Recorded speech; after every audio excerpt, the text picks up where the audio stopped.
This brother of an Arkansas state representative was arrested and charged with crimes against a child.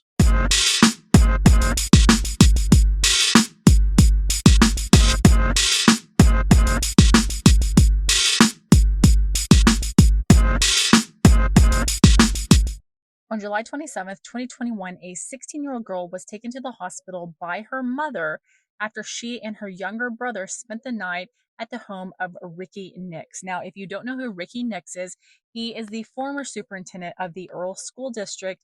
His brother is Milton Nicks Jr., who is an Arkansas state representative.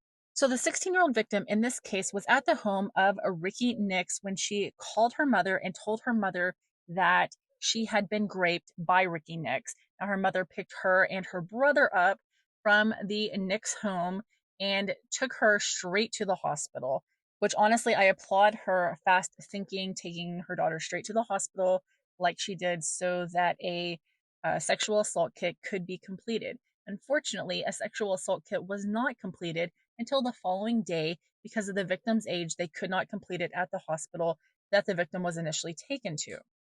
The victim in this case was able to talk to police the same day that the assault occurred, and the victim told police that she was laying on a bed in the Nicks home and that Rickey Nicks came in and started touching her feet. Now, she says that she started kicking his hands away from her feet and he walked out of the room.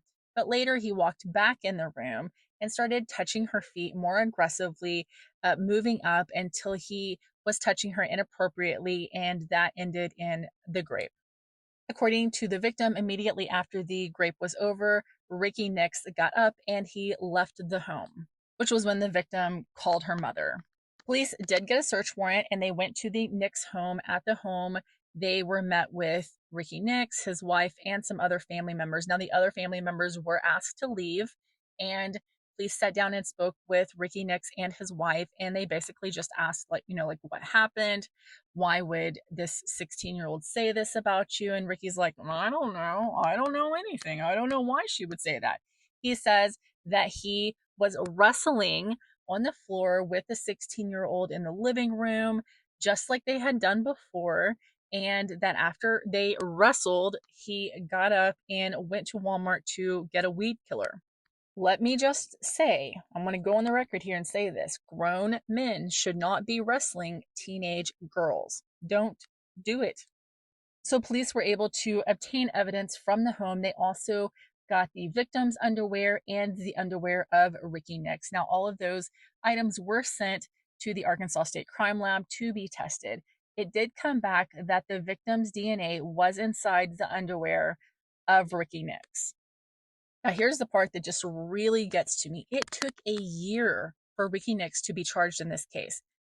So Rickey Nicks was arrested in August of 2022, and he was charged with 2 counts of rape. Now, in October of 2023, Rickey Nicks actually accepted a plea deal.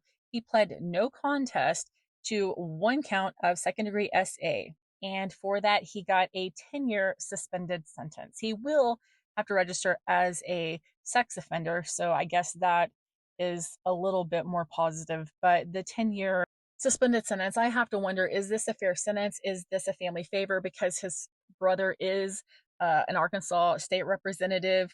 What is this?